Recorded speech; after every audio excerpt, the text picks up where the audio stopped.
Welcome to the Exponentially Me podcast. Have you ever wondered if we can work better, if we get along better, and if leaders can really influence that? In this podcast, these are some of the questions we will be answering.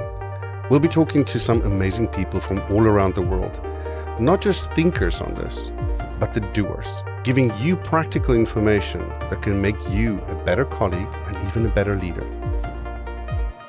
I'm Exindeval. Today we have our first full professor on the podcast, John B Molidor. He's president of the Michigan State University, Flint area medical education. He focuses on helping people understand how their brain, communication, and interviewing can work together.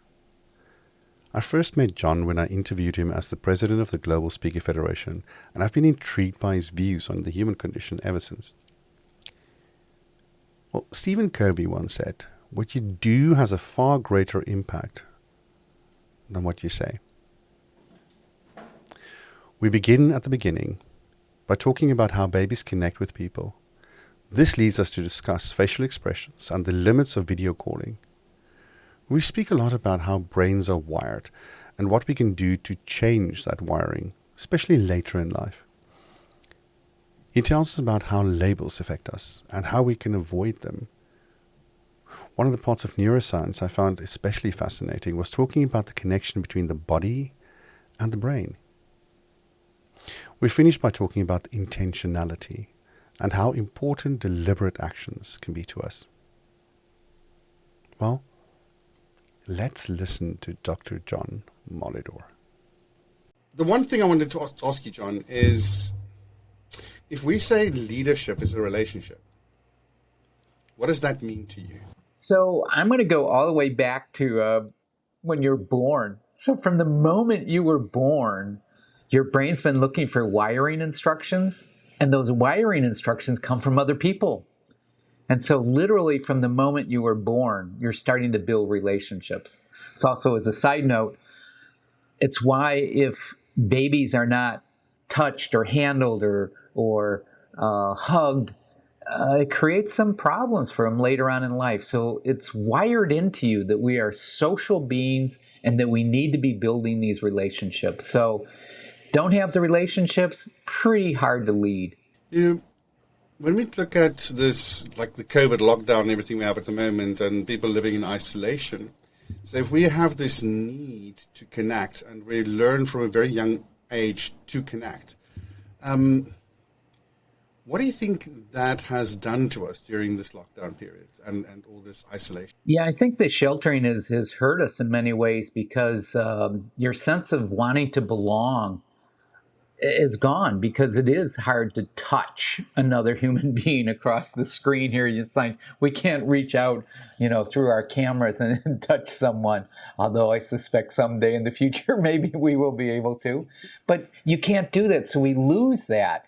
And so I don't know if you've noticed, even after some of the Zoom calls or the upstream calls, or people want to linger afterwards. And I think it's this need to connect, this need to touch. And so we have to come up with different ways to try to connect and belong. And it's been hard. It's been really, really hard. And so I think if people take that little bit extra time afterwards, and since we can't physically do it, is just to say, use the words. I miss you. I miss being together. I miss gathering with you and just sitting around, because although, yes, I can see, your facial reactions for me to something I say over the screen, it is very different when we're face to face or in person. And I think we miss that. I think this is, I don't know if the statistic has been scientifically validated, but there's this sort of axiom that a huge chunk of our communication is through facial expression. Let's say 70% or something like that, and the rest is only body language or content. Do you think that's true? So the original research on that is no, it's not true, although it's out there in the literature.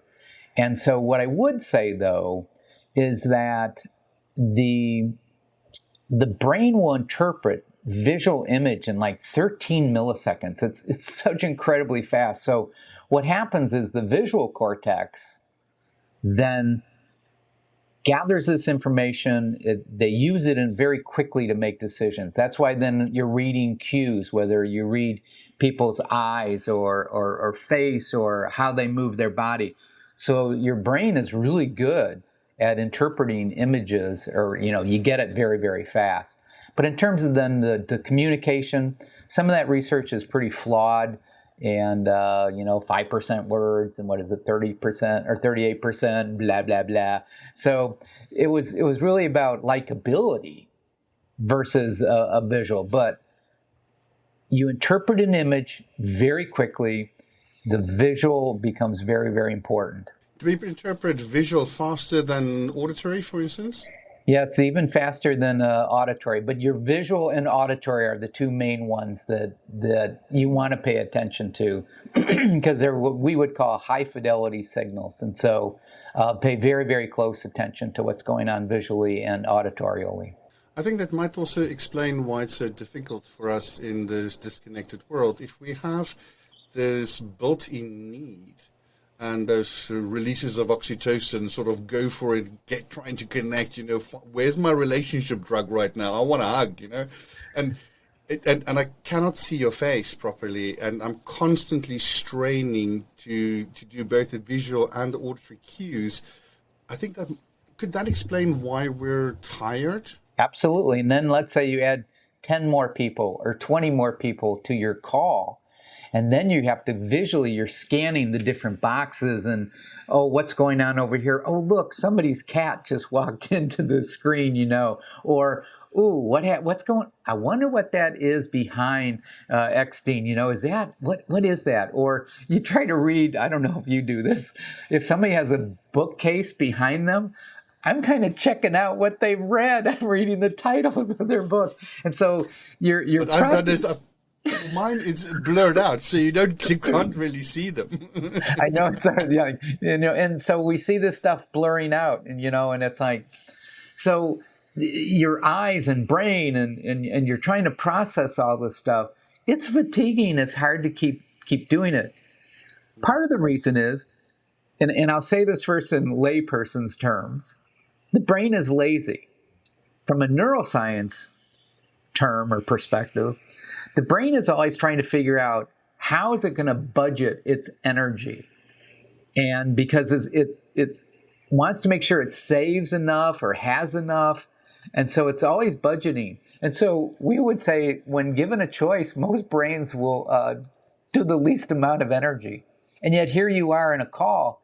And you're having to look at the different boxes. I'm trying to make sure, from your facial inspections, is this hitting with you? Is this making sense with you? And then it's like, and so you're processing, and then you're processing at probably times the number of little boxes that you have in your call. Fatiguing, just flat out fatiguing from a visual perspective. I know when I was in the military, one of the things they taught us is to scan from right to left instead of left to right. And so that's something I used when I was in the bush, basically hunting as well. Grew up in Africa. This is something you're raised with. And so now when I go to a game park and I'm just looking for animals, I also do the same scanning technique. But I've noticed that anything that moves triggers me first. And so what you were saying about the cat walking across the screen, any movement will distract me, and it's really how you have to concentrate to keep your mind with it, with all these movements that you're trying to figure out. Exactly. And so the brain loves movement. So if you're giving a presentation, move.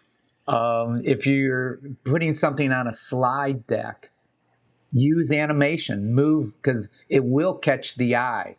Now, let me backtrack a little bit to what you said about you scan right to left. Now, the alphabet that you grew up learning, did you read left to right? Yes. So typically what happens is, because now you read left to right, that's become a habit. It's become a reflex. If you go right to left, you have to take more energy and pay more attention. So it's probably a good way, because you're doing it differently. So now you have to expend a little bit more energy. So you pay attention a little bit more. And so that's probably why that works. But movement probably trumps all of that. And that you kind of go, look, something's going on, or there goes the cat, there goes the dog, or oh, look, the picture's falling off the wall behind, one of the participants. When we think about this and the energy expenditure and how difficult it is, what can we do to make, let's start with connection, easier in an online world? So I would play around with what's your view? Like if on this one, obviously it's the two of us, so it's pretty easy. I mean, the focus can be, so I'm going to kind of keep looking at you. The problem is, where are you on my screen or camera? And so it's like trying to position that to make it really easy. You can change it then to the speaker view. The only problem with speaker view often is that whoever speaks, then their image pops up. And that may not be the one that you want to be looking at because they coughed. And that caused their screen to pop up. So I would say, in terms of the energy, we would say that you can relax your brain by going to a landscape view. So you just take in the whole view. So a lot of times if I'm starting to get fatigued, but I don't want to be like shut my camera off or be looking down, I would just sort of let my eyes expand all the way across the screen. So that helps a little bit, because it's very hard that if you do the landscape view to look at details. So I try to be very much aware of, am I highly focused or am I a little bit more diffused? And so I try to go back and forth and not always track every single thing that's going on, because that's the attention detail. I'll be expending energy like crazy versus do the expanded view. But then when I connect, it's probably similar to just any being on TV or video, is make sure I'm looking directly at the camera. Because if I'm looking at the camera, then it looks like I'm looking at you. If I'm looking here at my laptop, which I am, now it looks like I'm not even looking at you, right? But now I'm looking at the camera, I'm back to you. So I think whenever I can, I'm trying to make sure that, again, the sort of the classic talk to the camera. Yeah, that's on the visual side of things and in a Zoom call. But let's take that a little bit further. If we look at leaders currently and leading people in organizations, we used to be able to have a little chat around the coffee machine, and we would be able to read each other's body language. We'd be able to interpret things. We'd have multiple meetings a week. I remember there was a study out, I think it was 4 to 6 hours per week that you have to see leaders have FaceTime with a leader. It doesn't necessarily mean one-to-one, but to be able to connect and understand their expressions and what they need as well.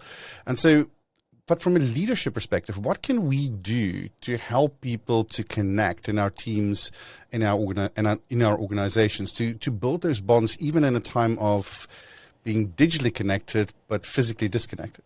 Yeah, I think one of it is make sure that you're taking time to sort of, I'm going to say, get to know your team. And that's hard, though, because it's going to take some time to do it. So I'm a big fan of make sure that you know something about the person. So, and again, I'll use us as an example. So when we first met, I wanted to make sure I knew a little bit more about your background. And then we moved easily into, I think we called it the 3 M's, the military, ministry, and medicine. And we talked about the 3 M's because I knew you had shared a little bit about your background. So if I know a little bit about your background, then I'm able, in the relationship or connection, I can then use that language, make references. You've already made reference in terms of then the military, in terms of scanning right to left. And it's like, that wouldn't mean anything to me if I didn't maybe have that context, because it's like, oh, what's he doing in the military? What did he do? It was an example that you're using of the visual, but I knew that already about you. And so whenever you can, I guess I would say as a leader, get to know your people. And the old model is like, keep keep distant, don't get close to your employees. I'm not saying that you have to become their friend. I'm not saying, but it really helps if you know something about them. And so mine was simple with you. It was sort of like, where were you born and raised? How many siblings did you have? Where were you in the order if you were not an only child? What did your mom do? What did your dad do? Or what did your care provider? And then I asked you, what were the most important values that you were raised with? I mean, that's pretty simple. It's not a ton of questions I'm asking. Now, as you go to a more higher order, it's like, all right, where did you do university or where did you do training? I could pick those things up. But if I have a sense of where you were born and raised, where you were in the sibling order, what your mom did, dad did, and then what were the key values that you grew up with or are instilled, that gives me a basis that I think I can lead from, because then I, as the leader, should be able to change my language or words or concepts to say, all right, so Exene, if we want to move for this, we're going to have to sort of have some type of routine or regimen set up. So again, I might use the language of military or maybe ministry. And so that's how I would probably approach it. Again, get to know your people. I get that. One of the things I tend to do is actually two things I do is firstly, get to know people, as you said. And it's also always interesting to hear how people talk about their family. Because those were the first people they encountered and the first people they built relationships with. So that tends to inform your way of making relationships with others later. And for me, that's always a fascinating bit, just to know, okay, these are the areas that might be difficult or might be a challenge. The other thing that I've rather recently started doing is a trick that Chris Voss describes in his book, Never Split the Difference. I don't know if you know Chris Voss, but he's a hostage negotiator that used to work for the FBI. He's running a company called Black Swan now, where they basically focus on that. And Chris has this trick. He says, ask open-ended questions, but only ones that start with how and what. And then when you summarize, it's a combination of two things. You paraphrase, which is your understanding of what the other person has said, and you label the emotion. Because if you do both, people will either correct you on the facts or they will correct you on the emotion. But once you hit both of those, people usually say something in the lines of, you're right. The moment you get it wrong and they're fed up with you, they usually say, you're right. It's a slight difference, but noticeable. Yeah, a little bit. Yeah, a little sarcasm in there. And so it seems to work quite well. And it's something that I've been working with some leaders on, and it works for them as well. And it's just, as you said, it helps you to establish that rapport and connection, and at the same time allows you to get to know a little bit about a person. So let's take it all the way back to what we mentioned about that. Again, from the moment you were born, your brain's looking for wiring instructions. Where are those wiring instructions coming from? Typically your parents, the care providers, and siblings initially. Then maybe it's school, colleagues, classmates, things like that. But knowing a little bit then about the family, I think is actually wise without being intrusive. You do need to be prepared as a leader that sometimes what they tell you is a little bit traumatic and it's a little bit scary. But in the same token, now you know something about them so that you're not inadvertently triggering then bad memories or, trauma, or you start to understand, oh, that's why you react the way you do, or you may go, oh, I see now why you react, because you're interpreting my behavior through the lens of what happened that might have been traumatic or not so great growing up. But that ties all the way back to then asking, about family, and I like both the factual and emotional. Quick side note, I think we have broken these two areas apart, which is absurd. The brain is, your brain and spinal cord have connections to all your organs. And then there's connections from your organs back up to your spine and brain. And so why we've separated this makes no sense to me. They're all hand in hand. And that's the other thing is like, saying to people, oh, you're too emotional or you're too, no, it's all part of this continuous communication that goes on all the time. And to label that is really not correct from a neuroscience perspective. I find that fascinating that you just said, because some people have labeled me as too emotional. And my contention is that the fact that I can talk about my emotions doesn't make me emotional. It just means I am in touch with them, I understand what they are, and I communicate around them and say, well, this is the way I feel. Absolutely. And then your thoughts are not separate from your emotions either. They go hand in hand. And it's like one may sort of inform the other or feed it back and forth. And so we just, the more and more that's coming out in the neuroscience world is that, again, this is just a continuous communication loop that's happening inside of you. And then you bring in someone else's and you're trying to interpret that. And I think the more that one can be aware. So again, we're talking about to leaders, the more you can become aware of what your strengths are, your limitations, what you're good at, what you're not so good at. Then make sure you're either surrounding yourself with other people so you don't have blind spots. So that's the key to me of building strong teams, is making sure you have the mix. Then you have to create a safe place. And sometimes as a leader, but actually it's the whole team has to start speaking up and saying, it's okay for X Dean to say this. It's okay for X Dean to feel this way or to think this way. And you have to create that environment. And you should be working on that continuously. It takes energy and it's hard, but it makes a huge difference in the end. I think that rings true for me as well.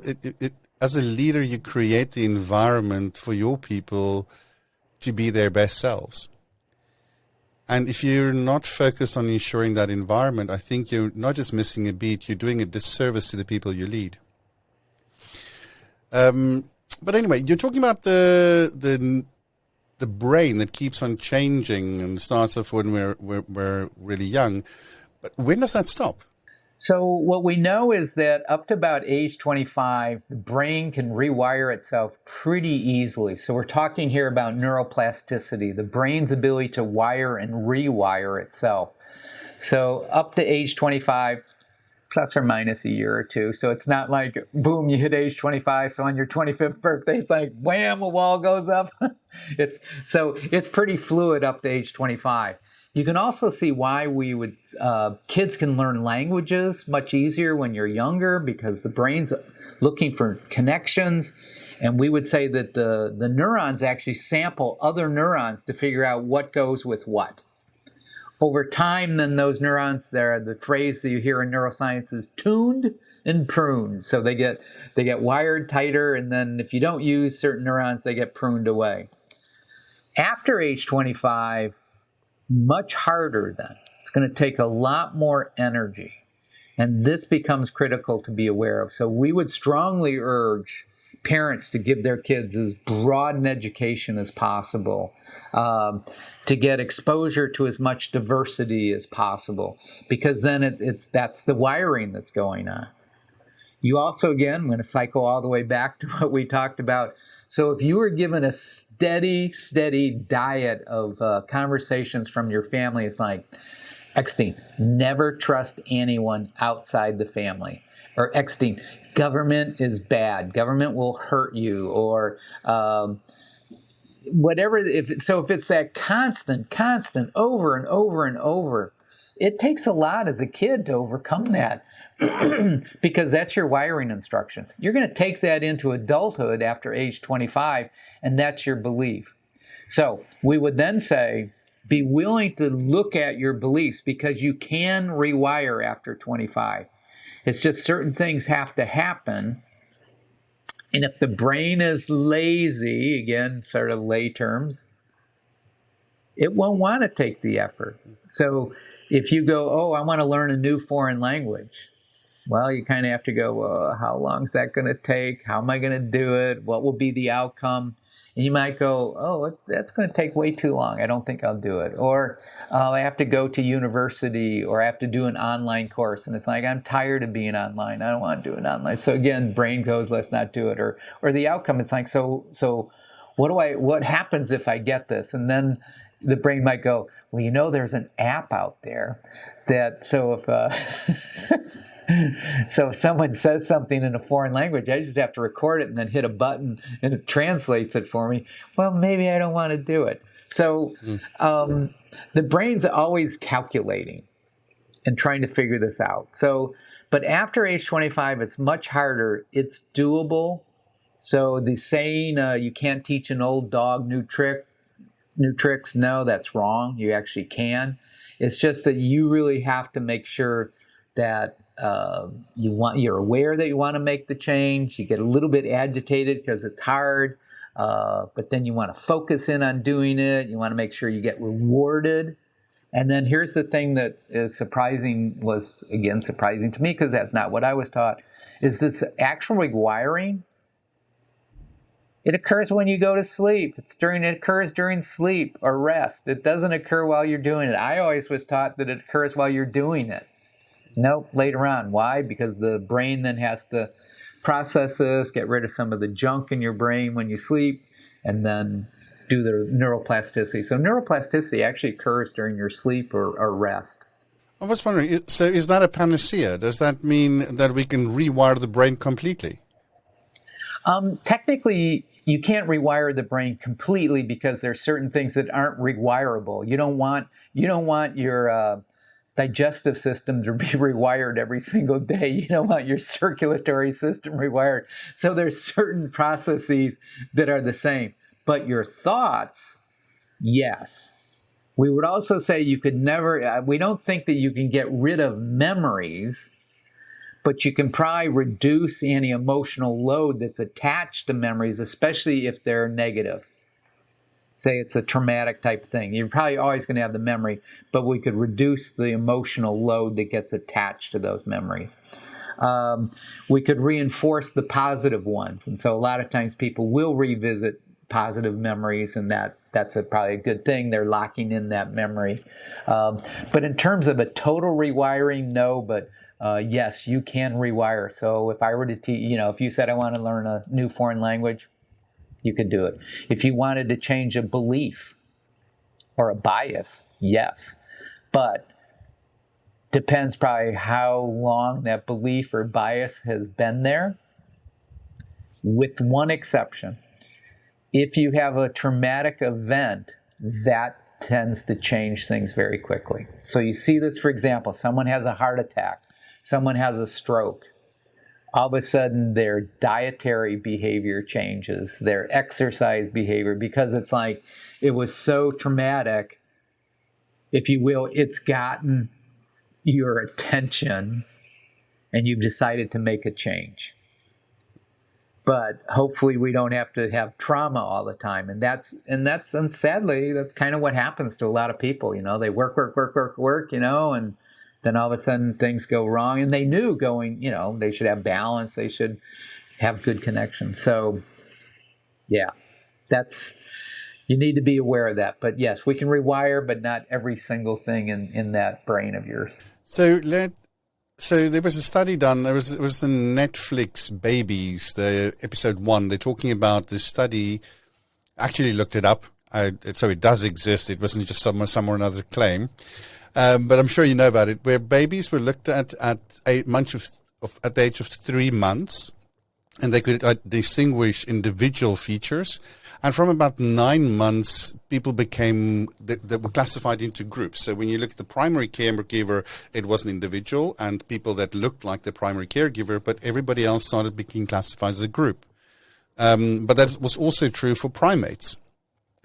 So the question to me is, that kind of wiring that starts that early on, is that able to be rewired? You could probably adjust it a little bit, but it's always going to be there, because that's the first memory. That's, again, you talk about imprinting on animals. But in terms of then the brain wants those wiring instructions, it's going to come from that individual or that small group of individuals. And so the brain sort of focuses on that. And now early on, the baby doesn't know the concept of parent or mom or dad or caregiver, but the baby then starts to associate, because remember, the information's coming in from sensations. It's how does the baby feel when it's picked up or hugged or fed or cleaned up, because we have to do that with babies. And so when you go through this, they're always processing this information. And so they can quickly figure out who's this primary, and that you get good stuff from this person versus those that don't. So kind of you're like in and then group, or, important and then kind of everyone else. Over time, though, you can start to change that, wire that. And so that would probably, again, depending on your inclination, do you want a large circle of friends, or do you want a small one that maybe has deeper? Again, that will be preferences, and you can decide that as an adult. Actually, decide it as you're growing up. I think you said, I'm going to tell you a story, and then you tell, because I'm trying to, for what I've looked at from my perspective, I think I've tried to find ways to explain. And maybe you can help me with that. When I was growing up in Africa, we moved to a different area, and my best mate there was one of the black boys that was on the farm. Let's call him Johnny. All right. And one day, and Johnny's mum was a bit strict on Johnny. So when he had to do his chores, he had to do his chores. So one day he was playing with me with the cars, and in the dust we were making little animals out of mud. The things that kids do. You play with what is around you. And Johnny was called by his mum, and he ran back to her, grabbed a bottle, and he ran off, and then he fell. And in an effort to try and save the bottle, he basically cut open his stomach. And so I just heard him scream, and so I ran over to him, and I saw my friend basically lying there on his back with his gut spilling out. And it's something I've only remembered in the last 6 weeks due to hemochromatosis. For a long time I've forgotten about this. I had a conversation with my mum about it in the last 2 weeks as well, trying to understand some of the facts, because some of the facts I was missing. But one of the thing for me was, 2 days later I was told that Donnie didn't make it, because I sat there next to him for about what felt like hours, but eventually till the ambulance came. And he was taken away, and then 2 days later I heard that he had died, and I'd not really said goodbye in a way. But he was my friend. And a few months later, I went to school for the first time. And I went to a white school. And so I was told, what are you so upset about? It's just one of them. And since then, the word them has had a really profound influence on my life. And when I came out at 26, I became a them. And so for me today, when I hear people say the word them, it is like, you are part of a group, you're not part of us. And so when people start talking about people at work, it doesn't matter if it's women that men are referring to, or women that refer to a specific woman referring to somebody lower in the hierarchy, or it doesn't matter. The moment I hear that word them and you shouldn't care, I just wonder, is this where it starts? Does it start at 9 months? Is it that ingrained in us? Yeah, actually it is. And so since you have that information, you're, again, under age 25, it was very plastic, if you will. The brain could be wired. You also had what they would say is that in any type of traumatic event, the neurons get what we call it stamped. They sort of get like highlighted. So any trauma highlights those connections, and I'm going to say cement them, stamp them. And so that's why it's hard to break those connections. So the first thing you did by getting more information is then now you can add to it. Now that memory is never going to go away. So let's talk about the initial trauma. There he is, and he's injured, and as it turns out, deathly injured. So that memory is never going to go away, but you can lessen some of the emotional load by adding new memories in now. Maybe because you also mentioned that in effort to save the bottle. So there's certain pieces there that may help lessen the load. Still, maybe you feel sad, but you start to understand the nobility of maybe his behavior or the reasons why, or maybe even go, well, it seems stupid. It was a bottle. It was an inanimate object. It wasn't a real person. I've no value judgment on Johnny. None. Yeah. For me, it became it started a disbelief in the apartheid system that I grew up in, because how could my friend not be valuable?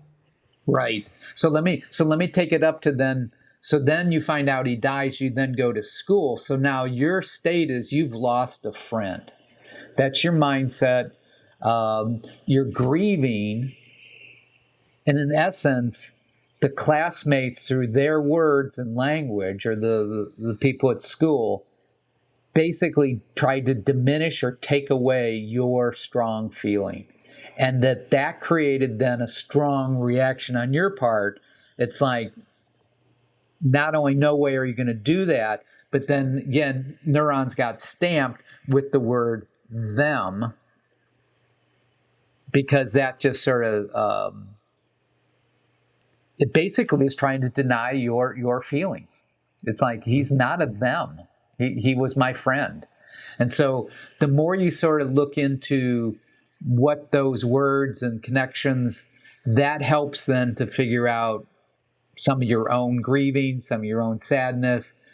And then what was fascinating is then then you took that even further then to say, all right, this is where bias, this is where prejudice, this is where discrimination comes about. Because if you can, what would be the word? If you can diminish another group in any way, that's basically where discrimination and prejudice and bias comes in. You diminish them because you make them less of a human being, and somehow to people then that allows them to have this bias, prejudice, or discrimination. It's pretty sad. But it's there, and it starts early. I was wondering, can we break that in a way? Because if we look at cognitive empathy, or let's say our ability to see what other people are feeling, and affective empathy, our ability to feel that the emotion that's attached to that, and then the compassionate empathy, sort of the willingness to do. So let's call it the see, feel, do triangle, if you will. If we can't see the damage we're bringing, or this damage we're causing, and the pain and the suffering we're causing, it is very easy to say, well, but I don't recognize that in other groups because I've imprinted on my own group, so I don't see the pain. I mean, one of the reasons I'm saying this is because a friend of mine recently said that she's a black girl from South Africa, and I've adopted her. She's almost like a daughter to me now. Lovely girl, absolutely adore her. And she recently had an experience where a white manager basically said, when she wasn't present, said, I don't know if I can believe that she's sad because I cannot see it on her face. And I'm going like,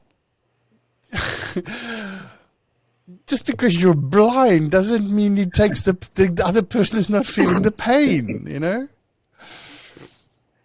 And I'm wondering, does that mean that we need to look for cognitive empathy in companies and train people to have the difficult conversations where we talk about those things that cause us pain and joy, so that we can start to learn how to read the pain and joy signals on people's faces?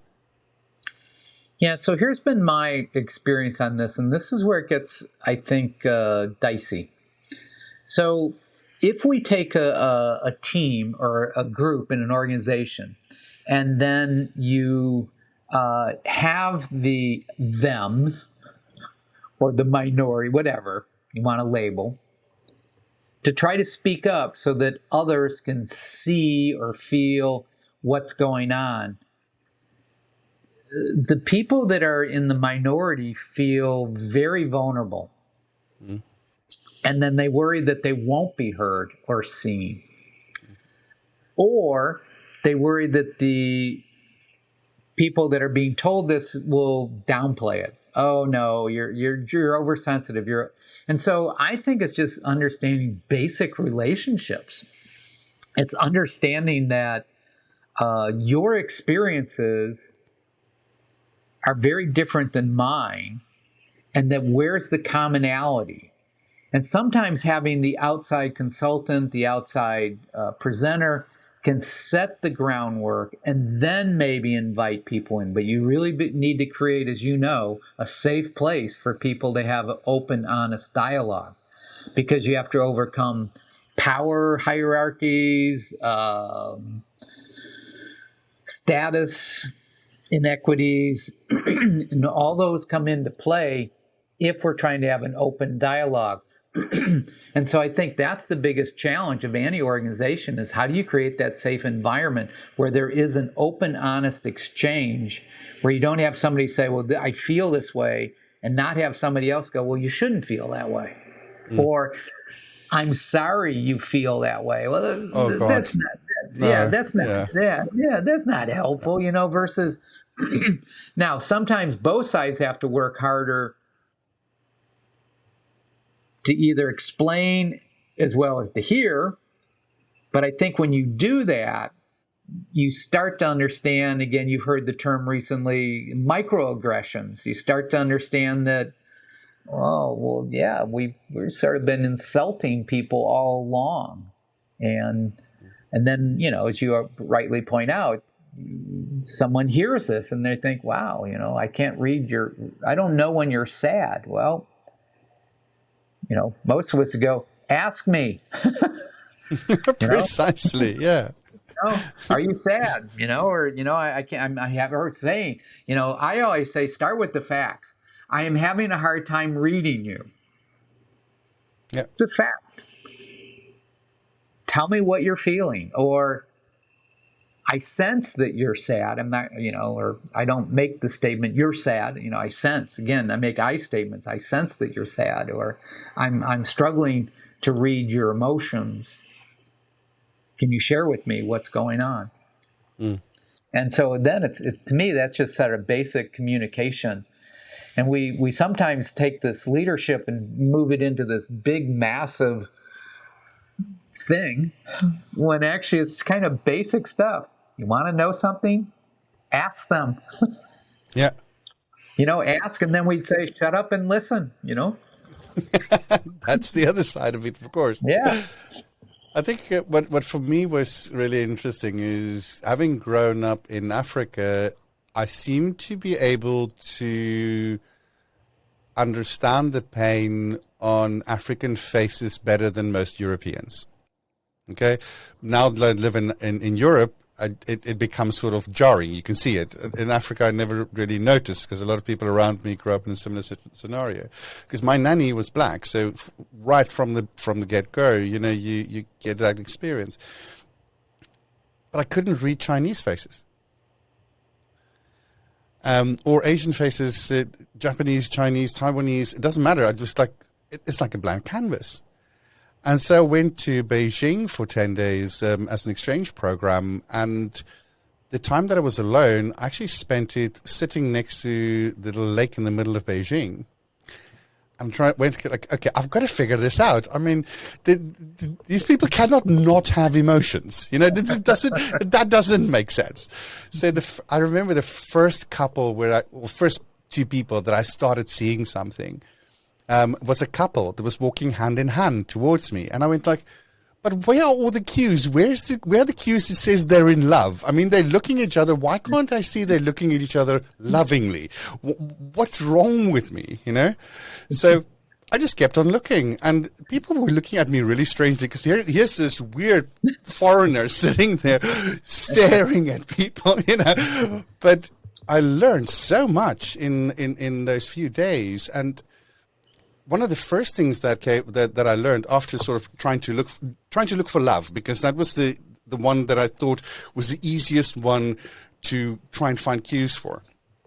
And the other one I was looking at was facial expressions, but facial structures. And all of a sudden, about 2 days in, I went like, that person looks more like, say, from the south, and that person looks more from the north. And then you start asking people stuff, and they're Han, they're from the south, you know, or they're Mongolian, they're from the north. And then you start looking at nuances. But it takes a lot of effort. Again, rewiring your brain, time, energy, patience, and the brain tends to want to do the least, and now you're having to expend energy to do it. And I think I think you point to strong leaders take that time. Strong leaders are willing to continue to learn, to add new stuff. And you have to, for me to be a strong leader, you have to be willing to change. You have to be willing to, and again, in the brain, to rewire, to add new stuff, get rid of old stuff that's not working. And it's always examining what you were told, what you were taught, what you believe, and try to keep re-examining it. And that's kind of a different mindset when your own brain is saying, but I don't really want to, or, you know, if I burn this energy now, I might not have anything left at the end of the day. So maybe I just, and so I think it becomes a mindset. It's a way to approach it, you know, exposing your ignorance daily, or, you know, what do I need to learn today? I'm trying to do more and more, because, you know, we have our beliefs, right? And they've been wired into us pretty much. So I'm using more and more language using the word hypothesis or hypothesize. So my hypothesis is that, and then I will state, like, you know, Eckstein's really excited about this. So I hypothesize in my mind. Then I wait to get data to see if it confirms or disconfirms it. So again, I'm probably showing more of scientific sort of decision making that you know I was trained in at university. But I remember an article a zillion years ago, and he talked about having a family of hypotheses whenever you were researching something. And at first it was like, well, wait a minute, you know, you have to have your null hypothesis, and then you have your alternative hypothesis. And his was, you need to have a family of hypotheses. And his thinking was, or his point was, is you have a whole bunch of hypotheses, because that way you're open to whatever, versus having one hypothesis and then looking for all the information that confirms it. And now we know with confirmation bias that if you believe a certain thing, then not only will social media start trying to feed you stuff that you already believe, your own brain will start feeding you stuff that believe. And so I'm trying to open my own brain up by saying, well, here's a hypothesis. You know, why did that driver cut me off? Or why was that person rude to me?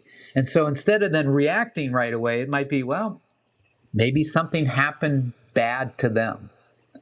Maybe they grew up that way, with that they're supposed to behave that way. Maybe that they're distracted, and so I generate, you know, a bunch of hypotheses, and then I wait to see if I can confirm it. Even if I can't confirm it, I've at least generated a whole bunch of hypotheses, and I don't then label them. I don't do that's how they behave. No, and so I'm trying to do it. So I'm trying to gamify it, make it a little bit of a game to keep rewarding myself for trying to do it.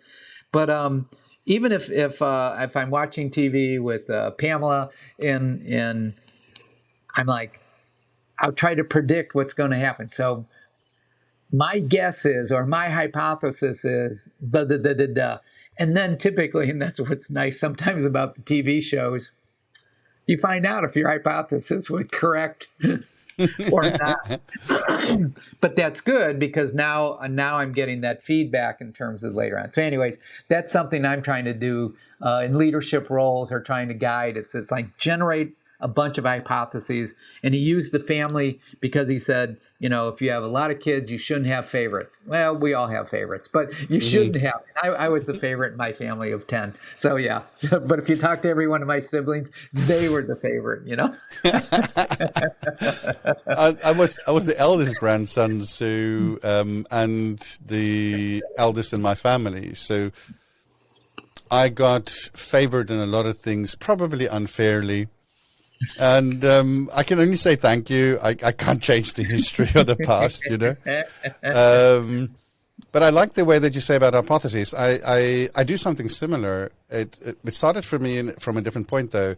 I was at Harvard at the summer program, and we were talking about mediation and negotiation and things like that. And Sheila Heen in this course basically said that we should never imply intent from impact. So if something hurt me, we normally sort of go, yeah, you must have wanted to hurt me, that's why I'm hurting. And the moment we take a step back from that and say, but what are all the other things that would explain that behavior? And we know that intentions are never 100% pure. Then when we read people's emotions on their faces, for instance, which one are we reading? If there's 3 or 4 or 5 things going at the same time in someone's mind, how else am I going to know unless I inquire?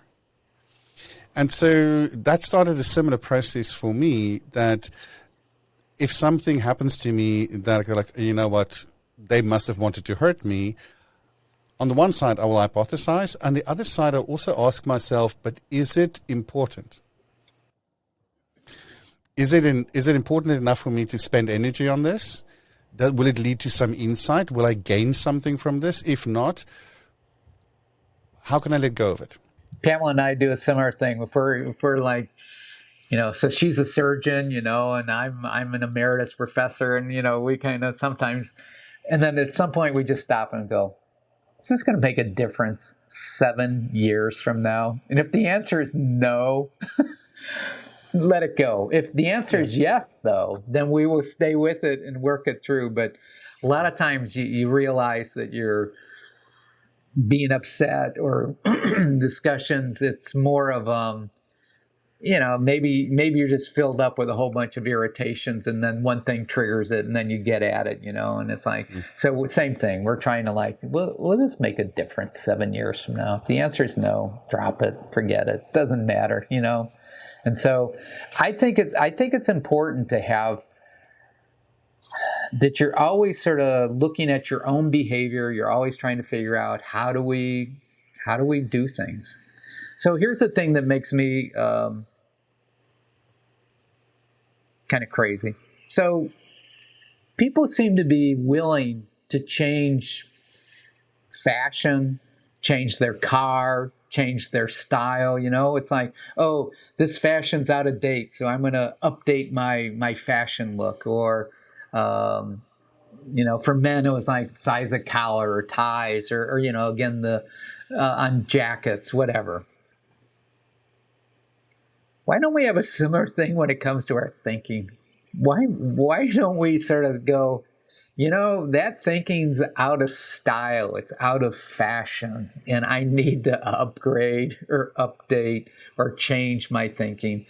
And again, I'm trying to make sure I'm incorporating that into my life. It's like, I've started in the presentations that I give to leaders and groups, I'm putting an expiration date on my presentation.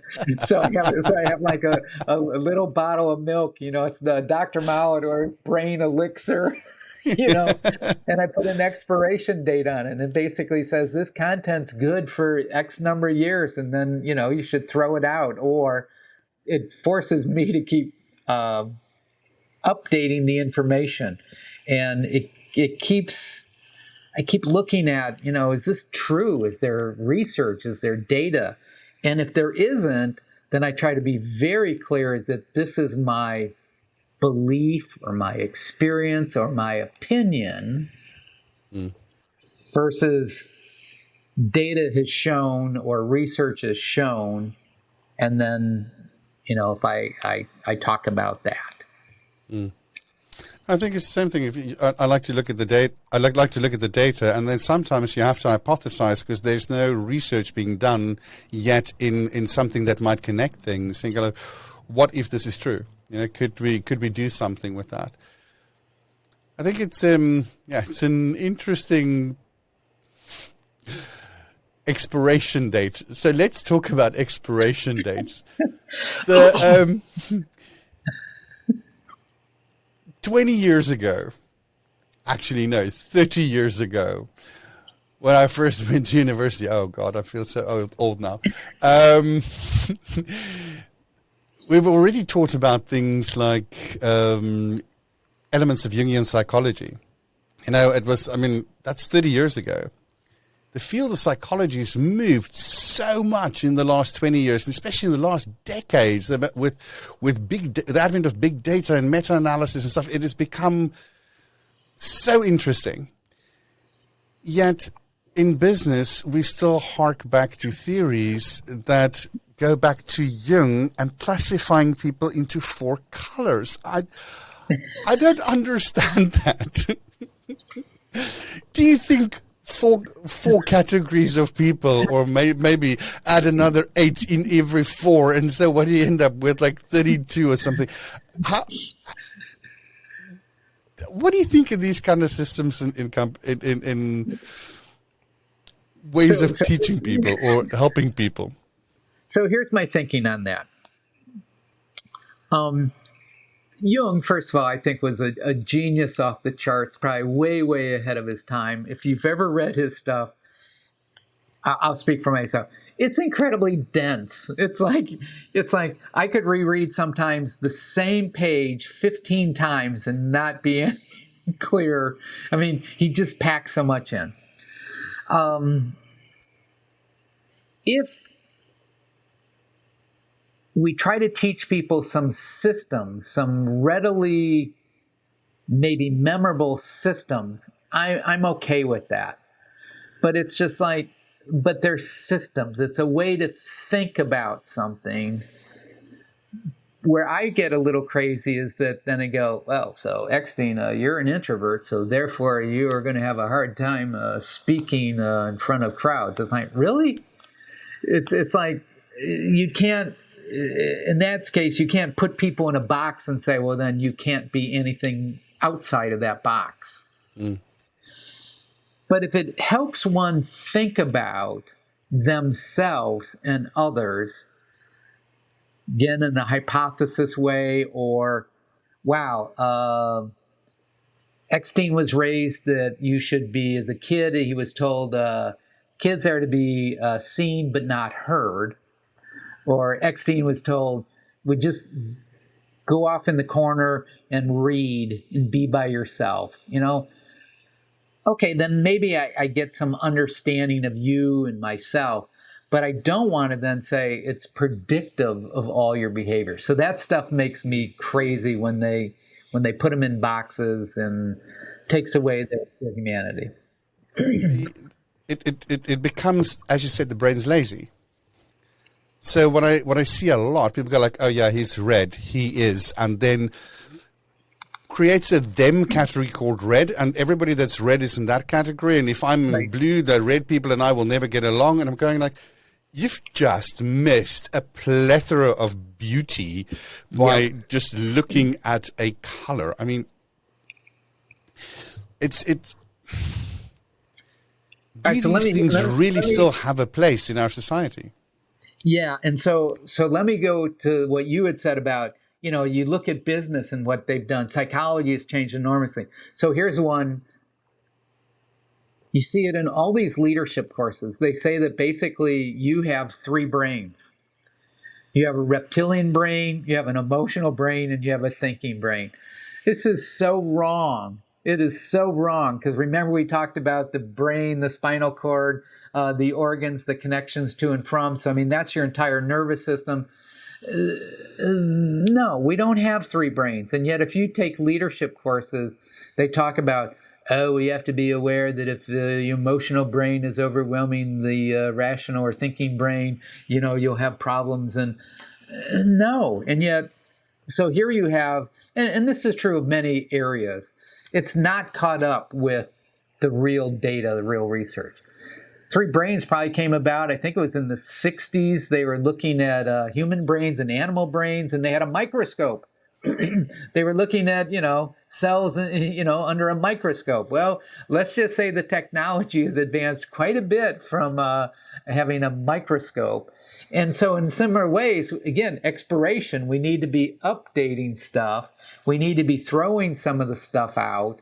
And I think it's exciting, but it's going to take some energy if you were taught. And even I was taught that you had these three brains. And then it's like, no, everything's in a continuous loop. And yes, emotions can impact thoughts, and thoughts can impact emotion. I mean, it's this whole interplay, but it's not like, okay, so here's the reptilian brain, and here's your emotional brain. Yeah. So it's crazy. So yes, I'm all for different professions or people that are using the psychology and the neurosciences to update their thinking and get rid of stuff that's expired many years ago. And as you know, it's frustrating. It's frustrating to find out this stuff's junk or it's no good. It's like, oh no. Yeah. What am I going to do now? I'm going to go expend energy to find something new. That's right. I've been saying it for years. Call Ixtian and John. We'll tell you what the new stuff are. I just think one of the things I try and get to people in normally when I work with these kind of assessments, I normally do the behavioral stuff, because it's the first one that's easy for people to say, yeah, I recognize that. It has to do with recognizability. And that's where I stop with it, because it's a case of, okay, now that you've recognized that people behave in a way that their environment allows them to, okay, just because I'm gay doesn't mean I'm going to flirt with every man in the Middle East. Trust me, I know where I'm safe and where I'm not. Be careful. I know what to be careful about. And so, our environment hems us in, or steers a lot of our behavior, in my view, and who we are is sometimes hidden behind the behaviors that we do to satisfy our environment. And I just believe if we look at a person and give them the credence that they're more than their behavior, then it allows us to connect at a deeper level. And then I like to use things like, do you know the values in action from Nimick and Martin Seligman? No. The VIA character surveys. It's more a classification system than let's say, a predictive system. But it does talk about those things that you're passionate about, or those things that you find that you like doing. So for me, and then they have a list of them, and you get classified into those. And one of the things that for me was interesting to see is that love was one of the definitions in the top 5 of the things that I like. But the definition then is love is not romantic love. Love is about reciprocal relationships. Okay? So at my core, I'm not an altruist. I believe in reciprocal relationships. So that started a lot of things started making sense for me, So I like you if you like me, kind of thing, and that sort of made sense. But it's also, I have this insatiable need for learning. Don't know why, but it's there. But now I have a little label with it and go like, yeah, that's me. It's recognized myself in it, and I can talk about it because I've now got a label that I can attach to something. And the other one was creativity, which is actually the top thing that motivates me the most. And it's not creativity in the sense of pick up a brush and turn yourself into a Van Gogh or Rembrandt. But it's more like Rembrandt developed a new way of painting, or creating a new process to solve a problem. So it's more attached to problem solving than it is to expression. And so I found those definitions interesting because it's given me insights and ways to talk about stuff that I wasn't able to label before. And so for me, I think all of these assessments and stuff we do should give us something to help us talk about stuff. It's like we have a difficult time talking about emotions because we don't have labels for all the emotions. So learn a few more labels and you can talk more freely. Well, and you're hitting upon, the age-old philosophy of, know thyself. So, if we were to advise leaders, or you were to advise leaders, it's like you really need to know yourself. We talked about that earlier, about know yourself, know your strengths, know your limitations. And so if these devices give you the language or maybe a label or the category, then I think that is helpful, because it's like, so if I use the Jungian theory of extroversion and introversion, and not so much in the layperson's term, but more what Jung was trying to talk about is like, where do you go to get your energy? And so the extrovert is going to go externally to the environment and to people, and the introvert is going to go inward. And if it gives you a way to be thinking about how you behave during the day, or why you might feel exhausted after giving a presentation, whereas someone else gives the same presentation and just feels like they're wired up crazy, well, you start to understand, oh, this is a way to think about it. And it's a way then to build relationships. So knowing yourself, again, age-old advice, but probably now has a fair amount of neuroscience and psychology to go with it, as long as you don't then use it like you reference as kind of this restrictive piece to put people in a box, and the blues don't talk to the reds, and, the oranges are, in another planet. And, no, it's more to say there's a richness that this individual may value that's different than what you value, but doesn't mean that we can't get along and we can't learn from one another. So I think the advice of knowing yourself, knowing your strengths, however you come to that, I think is a good use. But then don't use it as an excuse. Well, the reason I do that is because no. We don't excuse behavior.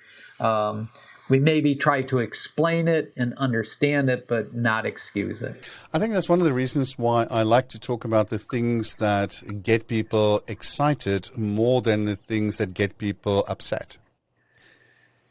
The upset lingers, and it becomes something that we ruminate about. Yeah, sometimes English catches up with me.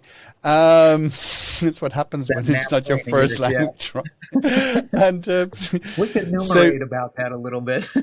Yeah, we'll ruminate about it.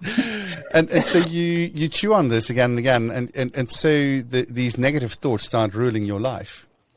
And I believe that if we find the beauty in others and within ourselves and connect with that, we start seeing beyond the differences, but we see towards the connections. And so I normally give people these labels to say, well, okay, now how, if that person identifies with that, how does allowing you or giving you the opportunity to allow them to be that, right? What would that look like? And so you have a conversation about allowing people to be who they are and giving a safe space so that they can speak up and say, yes, that is something I associate with, or no, I'd like to tweak it. But it gives a starting point for a conversation that I think leads to depth and connection. Nice. The other thing that to tie into what you're saying about like the remuneration, or since your brain is always trying to predict the future, so something happens to you, your brain immediately then is trying to predict, what's going on here and how, what's going to happen. So it's always trying to figure out what's going to happen, or it's preparing the body for what it thinks is going to happen. And the way that happens is it goes and looks at the memories that are in here.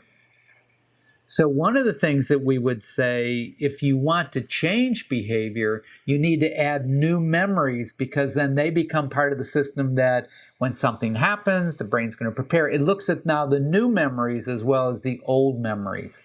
And so by, like when you said, what would happen if, and so you're creating new memories, new thoughts, and they're getting put into your brain. Or by taking time and talking to someone and trying to understand, those become new memories. Because maybe you have old memories or old experiences. And so you always want to be putting in these new memories rather than just the same-o, same-o, same-o. And again, I'm jumping a little bit on the soapbox, but be very careful then of the social media, because they have the algorithms and artificial intelligence that's basically going, okay, so Eckstein clicked on this button, and then last time he clicked on this, so I think he has this belief. So we're going to then feed him stuff that we think he's going to like. And so you have to then make sure you're building in maybe things you don't like, or, so I try to mess with their little algorithm, because I might be clicking on dog food, even though I don't have a dog. And then maybe, like neuroscience. And then, so it's like I'm bouncing all over the algorithms. Like, I don't know what to send them anymore. But it's like always trying to expose myself to other things, even though it might make me crazy, watching channels or listening to speakers or listening to politicians whose maybe point of view I don't agree with. It's hard because, again, I'm having to expend energy, but I'm trying to put new memories in there rather than just feeding myself what I believe or, what I think, because that's easy. That's pretty easy. It doesn't create energy. I have this weird little habit that I don't know if I should publish this online, but anyway, when I go to the bathroom and I know I'm going to stay there for a little bit longer, I switch on a VPN on a specific mobile device that I have, and that basically reports my IP to be somewhere else, and I don't log into any social media, but I do searches, and it's literally all this stuff that I believe. I look for the opposite and see if I find something, and then I start looking for, is there research to back it up? Yep. And then I can go look at for those papers again when I'm back behind my computer and see if that is actually something. Yes, the algorithms will go all haywire again, but I'm just trying to look for, can I find a paper?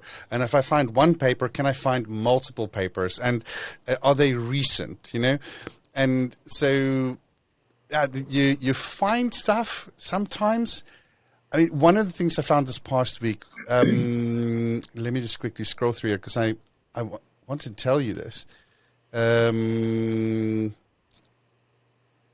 Paper from 2020 for 2021. Okay, it was final publication. It was last edited, sort of like submitted in August last year.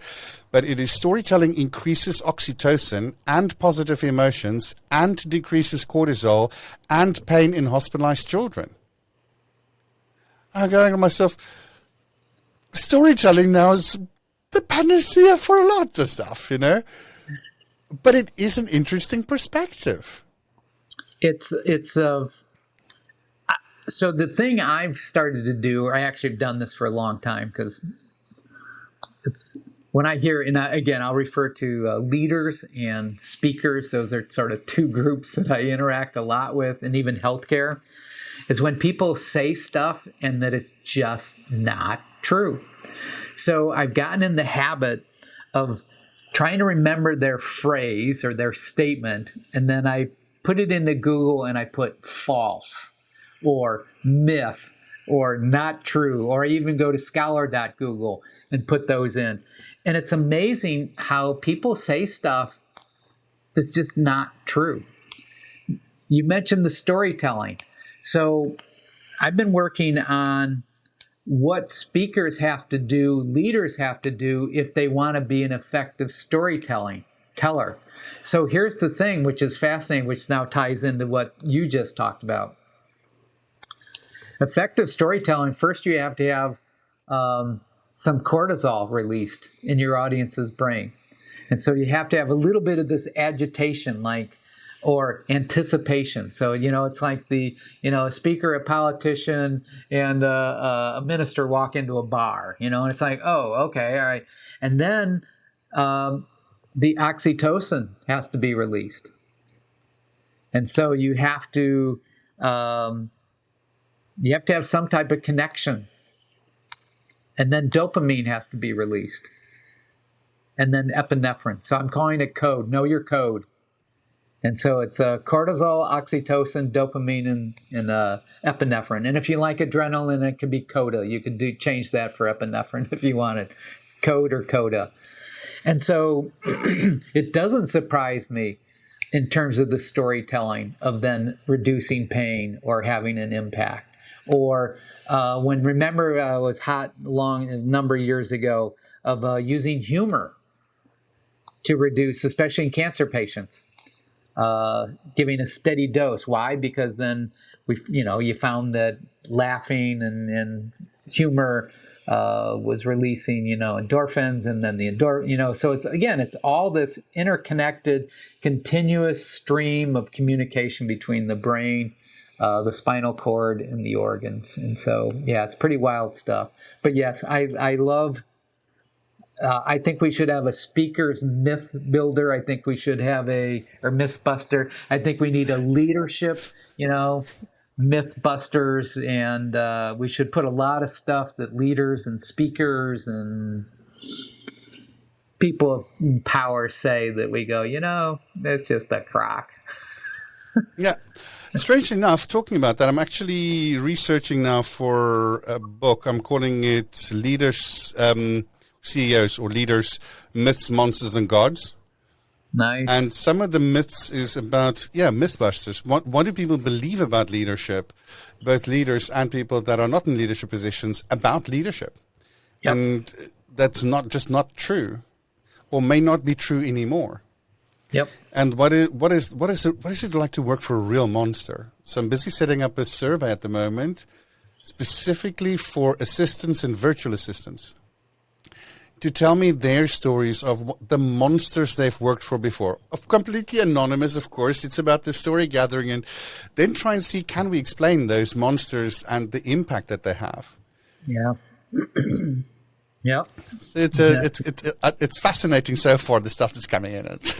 Love it. It's really interesting. Love it. Yeah, brains love stories. That was probably our original way to communicate your culture, your mores, your who your heroes and heroines were. And so storytelling has a rich history in terms of the brain and how the brain functions. It's pretty cool stuff.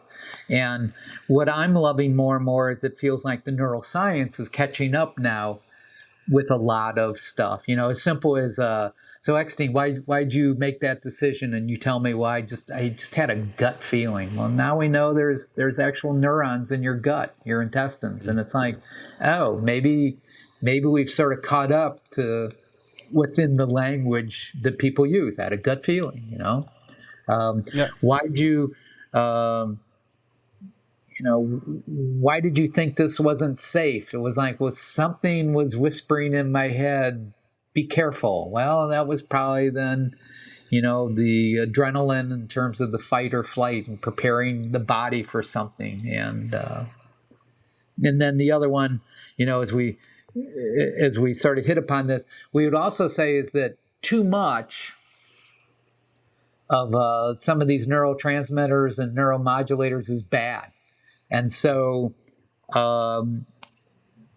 recent paper I saw talked about that the gaming or kids being on their devices is causing this dopamine high. And it's just, again, they're being rewarded and the dopamine is being released. And what happens is the body is then trying to regulate that because it's too much. So then it tries to bring it down. So now as it's trying to regulate these modulators or transmitters, it's taking energy. Now that energy is not available later on. And so you have this fatigue syndrome that's going on. So it's all interconnected. But it's pretty cool stuff. I think it's also when you talk about endorphins, and it usually gets, from what I've read, it gets released during exercise. And so it's as a counterpoint to help you sustain the exercise, because the pain that you might feel during exercise. And so, on the other hand, we know that social rejection causes feelings that are similar to physical pain. So what does that mean? When you feel rejected, you should go on a treadmill? Well, it might be a coping mechanism for many people, because it's like, at least you're going to sort of counter that feeling. So, yeah, we would know if you're feeling bad or you're feeling depressed, move your body. Yeah. You're less inclined to, because moving your body takes a lot of energy. Learning requires a lot of energy, and you're less inclined to do it. So what we're starting to discover is, let's just call it now. So you have the thought, I'm feeling bad. I need to do something. Just do something now. Do it within 10, 20, 30 seconds. Just do something now. Boy, I feel like crap. Go put your walking shoes on, or running shoes, or whatever. Just do something now. Or go upstairs, change. Go in the other room, change. Do something now. One of the things is, if especially when we were maybe commuting or driving more, it's like you knew you're supposed to work out, but as soon as you went into the house or your apartment or your abode, you're like, no, I'm home. So it's like, put your running shoes in your car. So as soon as you get home, take your regular shoes off, put your walking shoes on. Now you've taken one step. You're much more likely than to complete the task if you've done one thing, but you have to do it now.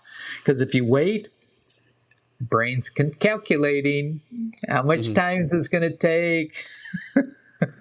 What do I think the same do? thing is true for smoking. I quit smoking. So there the exercise is not to do it now. Just postpone it a little bit longer. The problem is in COVID, that's become now postpone the exercise, which I don't think is a good thing. No, but maybe it's like, okay, stop smoking, then go do something else that then requires you to use your hands or move your body or to be inhaling. And so, it's not doing one. And then some will say, not do one, but do something else. So you put them together. You do both sides of it. So you kind of try to fatigue the brain. Yeah. No, it was an interesting experience quitting smoking. It took me 6 months eventually after about a few failed attempts. And the bottom line for me was I needed to turn it from a habit into a deliberate action. Yep. So I put an elastic around the packet. And so I had to think about it. And when I started becoming so deft at removing elastics from a packet, because that happens, I started putting an elastic the other way around and then another one. So it became like this whole exercise of taking one elastic off after the other, because I wasn't allowed to take it off all at the same time. And then I had to put them all back together again. So it became more of an effort to smoke than what it was to just go like lit up and go, And so that was one of the things. And it also got me over the point where the craving was the worst. So this first few seconds, and so, I get that. And it is, I think we need to also think about that in the case of human relationships, that first primary reaction we sometimes have to someone, just hold off. In 20 seconds, 40 seconds, you're going to feel different. Don't react right now. Yeah, smart. Wouldn't be a better place if we can teach people not to press send and just wait a few more seconds. Well, and you've noticed that more and more of these now give you a 5 second, like you can get it, there's a 5 second. So you do your email, you hit send, and then it starts to render, and you have like 5 seconds or sometimes 10 seconds, and then you can cancel it before it gets sent. And I think that's partly because there's a lot of people that hit send and it was gone. And then you're like, oh, no, what have I done? And so there's actually a little bit of a delay now on that. I think it should probably be closer to 20 seconds. But no, it's a trick that I was taught by a guy that was an amazing program manager that I worked with at KPN at one point. And he said, of all your important emails, make sure that you send them once a day and never at the time that you type them.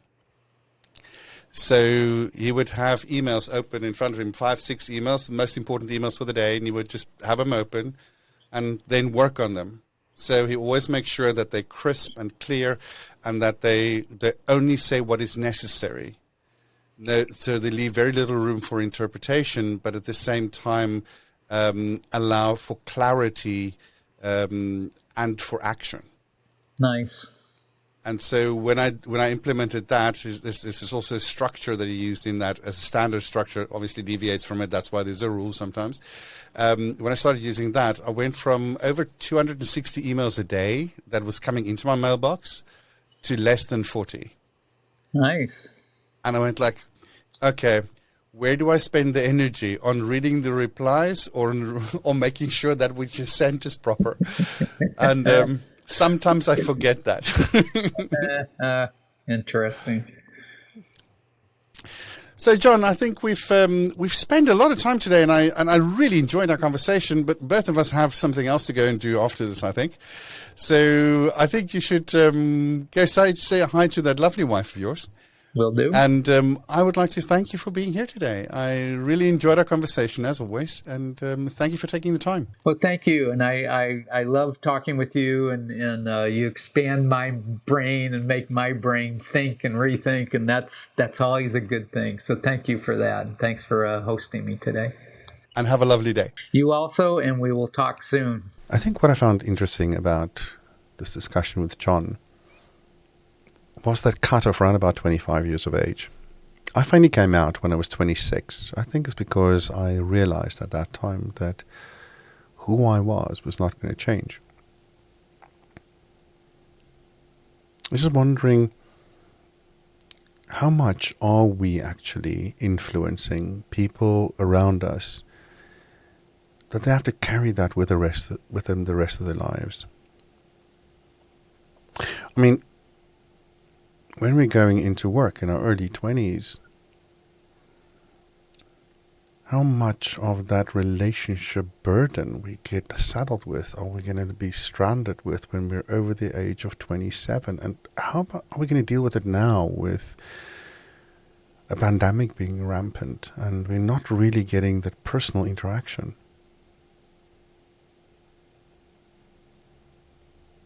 Are we going to be restructuring brains forever?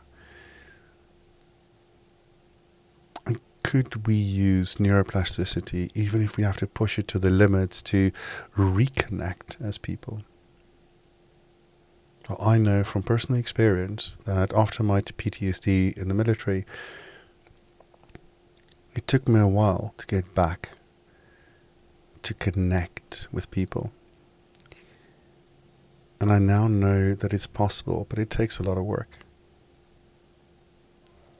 So can we all commit to helping people under the age of 25 to find relationships that are worthwhile, authentic, and helps them to understand the connection between humans and how that is really, really important to be able to do our work properly? Well, I'm there, and I will, and I hope you too. Now go out there, be exponential, and do something nice for someone else. You can find us on the web by going to podcast.exponentially.me. We will also find additional media resources and some amazing insights.